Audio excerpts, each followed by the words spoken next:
This text is called Rose Blanche. We're going to be using this text for our historical fiction unit.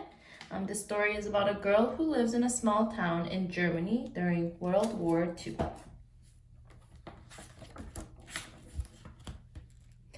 My name is Rose Blanche. I live in a small town in Germany with narrow streets, old fountains, and tall houses with pigeons on the roofs. One day the first truck arrived and many men left. They were dressed as soldiers. Winter was beginning. Now the trucks follow each other under the school windows. They are full of soldiers we don't know, but they wink at us. They drive tanks that make sparks on the cobblestones. They are so noisy and smell like diesel oil. They hurt my ears and I have to hold my nose when they pass by.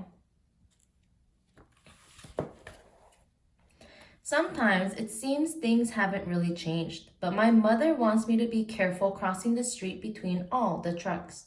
She says soldiers won't slow down. Lots of times I walk by the river, just looking at it. Branches float along and sometimes old broken toys. I like the color of the river. It looks like the sky. The trucks are fun to watch. We stand in the doorway as they pass. We don't know where they're going, but we think they're going someplace on the other side of the river. One day, one of them stopped so the soldiers could repair the engine. A little boy jumped from the back of the truck and tried to run away, but the mayor was standing there in the middle of the street.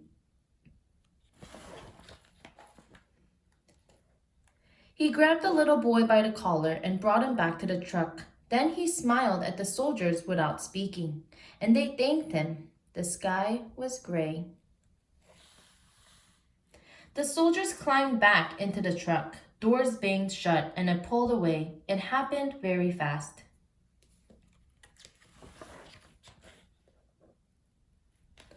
I wanted to know where the little boy went, so I watched the truck until it disappeared around the corner.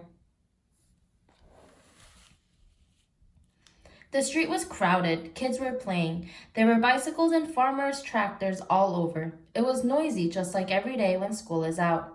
But I walked on the sidewalk ignoring everyone, and no one saw me.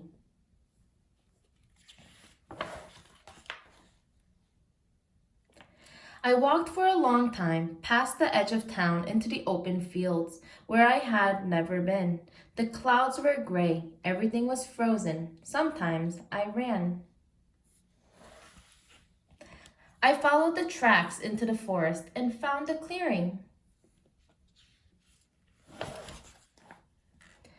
Suddenly, electric barbed wire stalked me. Behind it, there were some children standing still. I didn't know any of them. The youngest said they were hungry. Since I had a piece of bread, I carefully handed it to them through the pointed wires. They all stood in front of long wooden houses. The sun was setting behind the hills. It was windy. I was cold. Weeks passed by in the pale winter. Rose Blanche's appetite surprised her mother. She took more to school than she ate at home. All the bread and the butter she can carry, even more jam and apples from the cellar. Rose Blanche was getting thinner. In town, only the mayor was staying fat.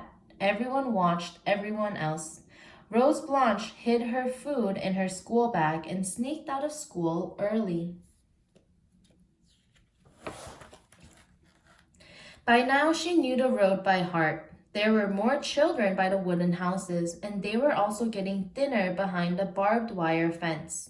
Some of them had a star pinned on their shirts. It was bright yellow.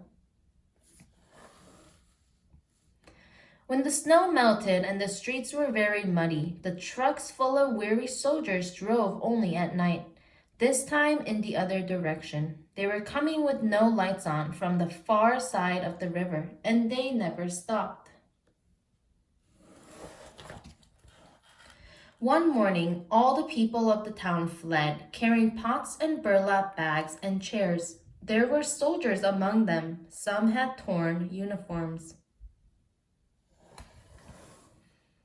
Some were limping, some were in pain and asking for water. Rose Blanche disappeared that day. She had walked into the forest again. Fog had erased the road. Rose Blanche was hopping around the mud puddles to keep her shoes clean. In the middle of the woods, the clearing had changed. It was empty. Rose Blanche dropped her school bag full of food. She stood still. Shadows were moving between the trees. It was hard to see them. Soldiers saw the enemy everywhere. There was a shot. At that moment in town, some other soldiers arrived.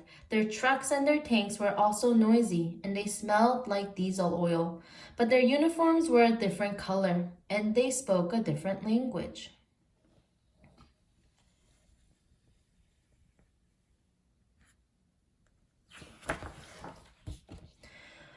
Rose Blanche's mother waited a long time for her little girl. The crocuses finally sprang up from the ground. The river swelled and overflowed its banks. Trees were green and full of birds. Spring sang.